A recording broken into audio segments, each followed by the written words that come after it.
we got these for free, but this one doesn't fit my wife properly. So what we figured out is we could put rubber bands or elastic bands on the ends to kind of tighten the sides up. So here, you just put them over like that, and you just loop it multiple times. So you don't want to go too much, but it's definitely adjustable. Right here, right here. Because before this, it was actually able to cover my wife's full face, so it was a little too big. So just a little bit of that. And if you want, you can even it out like a little better.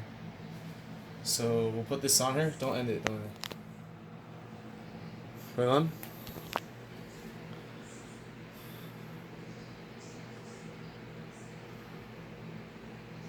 And of course, you kind of need it to be tight, a little tighter, so that it seals this area of the nose. Because I see a lot of these people getting this free mask, and when they're talking, their mouth is either sticking out of their nose. So you kind of want to keep this protected. I mean, I'm not professional, but I think it's just pretty much common sense. So